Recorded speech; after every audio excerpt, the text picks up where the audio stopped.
Bom dia, boa tarde, rapaziada. É tempo de jogo e hoje nós vamos falar um pouquinho da primeira rodada dos primeiros dois jogos da Copa do Mundo, tá? Sou o Harry, estou aqui com meu caro amigo Bora, Vitor. galera, falar desse primeiro dia de Copa aí que finalmente começou, né?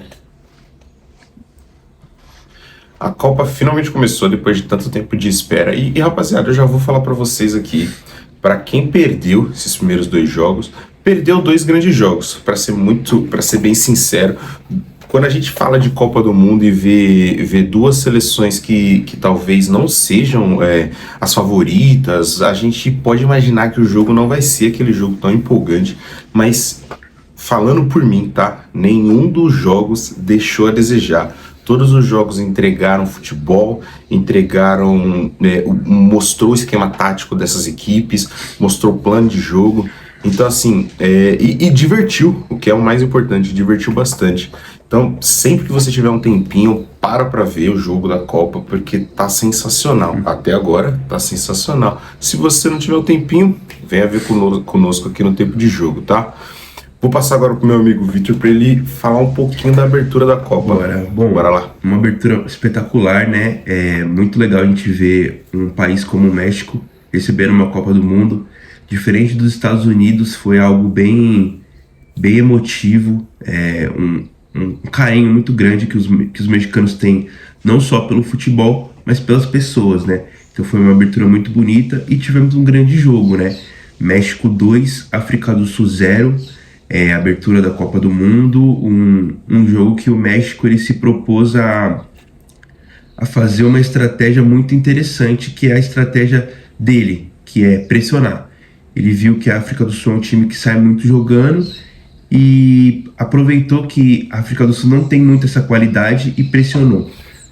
O Quinhões acabou sendo o destaque desse jogo, fez o primeiro gol e fez um grande jogo, mas dá pra gente destacar também essa questão tática do México, que pressionou muito bem, que jogou muito bem, mas no final das contas o 2-0 acabou saindo barato, né? Porque o jogo teve 3 expulsões, 2 da África do Sul, e o México acabou não conseguindo fazer um saldo de gol. Nessa Copa do Mundo é muito importante a gente se atentar que o saldo de gols ele vai ser muito importante. O goleiro da África do Sul deu uma entrevista e falou exatamente sobre isso, que eles entraram para não tomar gol, porque sabem que, às vezes, no critério de desempate para um terceiro classificado, ou até mesmo para o segundo classificado, o saldo de gol importa. Então, acho que o México acabou deixando muito a desejar nessa parte, quando ele não consegue fazer o seu jogo, fazer mais gols, para poder já largar na frente, né? Por falta de tentativa não foi. A seleção da África do Sul tentava sempre tentar jogar o jogo com as bolas no pé, sem dar chutão.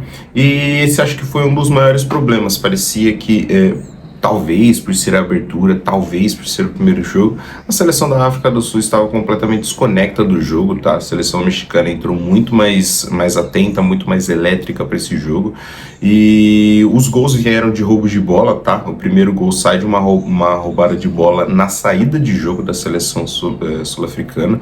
Eles tocam a bola ali do goleiro para o zagueiro, é uma tentativa de saída de jogo, a seleção mexicana rouba a bola, e o primeiro gol sai com o Quinones, exatamente. Um chute no meio do gol, mas um chute com força, a bola passa no meio das pernas do goleiro, e eles abrem o placar, tá? Um dos personagens desse jogo claramente foi o nosso árbitro brasileiro, mas eu queria destacar já aqui, tá? O árbitro foi bem em todos os lances, na minha opinião. Deixou a bola rolar o máximo que deu. Eu achei as expulsões todas elas justas. A primeira, inclusive, vem já no primeiro tempo, no final do primeiro tempo, onde o jogador mexicano sai para um contra-ataque rápido. Ele era o último homem, cara a cara para o gol, recebe o contato nas costas, sofre a falta. Quando o contato vem de um jogador onde a chance é clara e manifesta de gol, onde ele tem o domínio, onde ele tá sozinho e tem a chance, né? Não tem ninguém ali do outro time fazendo uma cobertura e ele sofre a falta, sendo o último marcador. O critério diz que esse jogador ele deve ser expulso, o jogador que cometeu a falta. Então, eu acho que o árbitro foi bem nessa primeira expulsão e o jogo segue já, os próximos 45 minutos a seleção mexicana já joga o segundo tempo inteiro com um jogador a mais. E ele fez essas 3 expulsões, e um dado muito interessante que em 2022 a Copa do Mundo inteira teve apenas 4 expulsões, e só nessa de 2026, no primeiro jogo, o Wilton Pereira fez 3, a segunda expulsão também foi uma entrada, que ele foi pro VAR, falou seu belíssimo inglês, só que não. E a última, o México também acabou vacilando ali no momento e acabou fazendo uma jogada também de último homem, assim como a primeira expulsão, né? O atacante da África do Sul ia sair na cara do gol e acabou sofrendo a falta, né? Eu acho que esse é o destaque desse jogo. Bora falar agora de Coreia do Sul e Tchequia? Antes, deixa eu só falar do segundo gol do México, rapidinho, coisa rápida. O segundo gol do México vem num cruzamento, bola na área, o atacante se antecipa, o Jiménez se antecipa e faz um belo cabeceio, a bola vai no canto do gol e ele dedica o seu gol ao seu pai, que ele perdeu recentemente durante... aos poucos tempos, inclusive foi o primeiro gol dele em Copas do Mundo, ele fica muito emocionado, uma cena muito bonita. Então, bora lá, falar de Coreia do Sul e República Tcheca. Um jogo que pra mim entregou tudo, tá? Jogão, eu esperava que fosse um jogo mais pegado e tal, mas só que um jogo com menos gols do que teve. Eu achava que ia ser um jogo de no máximo 1-0, tá? Mas a República Tcheca começou o jogo sendo muito pressionada, tá? A Coreia do Sul começou o jogo muito em cima, com bola no pé, inclusive teve o maior número de posse de bolas, mas um jogo com poucas finalizações. Uma finalização no gol veio no começo do jogo, pela Coreia do Sul, e até os 30 minutos de jogo, assim, só teve uma finalização, que foi essa da Coreia do Sul. O jogo foi bem truncado, e o Vitor pode falar um pouquinho mais sobre o jogo. A República Tcheca não jogou bem, né? Não fez um bom jogo. A gente não esperava que a Coreia do Sul tivesse essa partida tão fácil. A realidade foi essa. O primeiro tempo foi tranquilo para a Coreia do Sul. Ela conseguiu fazer suas jogadas. O Son perdeu um gol assim que não pode perder em Copa do Mundo. Outros lances também. Mas a Tchequia não conseguiu impor o seu jogo, né? O que é o jogo da Tchequia? A Tchequia vai ficar jogando bola para frente, brigando fisicamente e fazendo cruzamento. É isso que ela faz. O primeiro tempo dela não conseguiu fazer nada disso. E aí, com a bola no pé, claramente a gente vê um time, uma seleção que não tem qualidade e que sofre muito. Por isso que a Coreia do Sul teve aí um primeiro tempo bem melhor.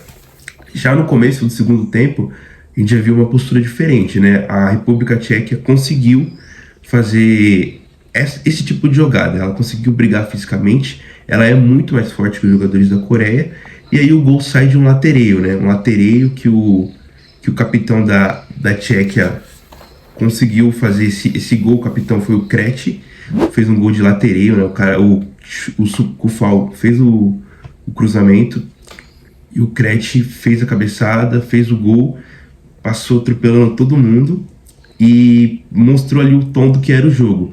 Se a República Tcheca conseguisse impor fisicamente, conseguir fazer os cruzamentos, ela eventualmente faria mais gols.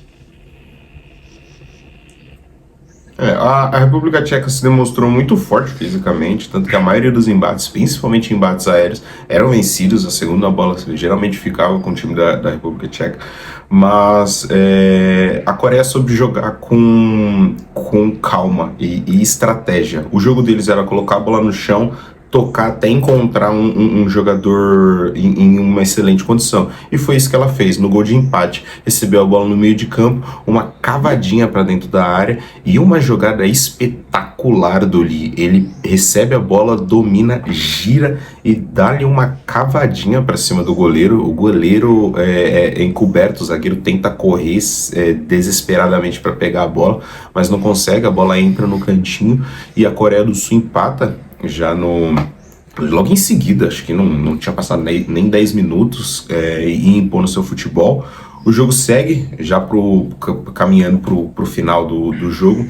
A República Tcheca tem uma bola parada e se mostra novamente forte fisicamente, faz um gol, mas infelizmente o gol estava impedido. A gente teve aí já uma ação do árbitro de vídeo para mostrar o quão rápido funciona o impedimento semiautomático.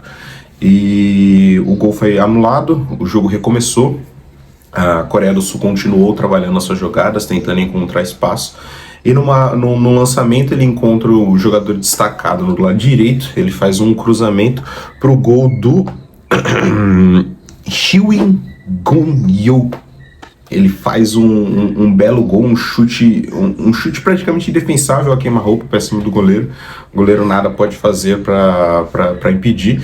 2-1 Coreia, uma virada espetacular, um jogo incrível para aquilo que as duas seleções se propõem. Acaba sendo um resultado bem decepcionante para a República Tcheca, que sabe que está num grupo que é muito equilibrado, né? Equilibrado um pouquinho para baixo até, com o México sendo o time com mais destaque ali, e se acaba saindo atrás.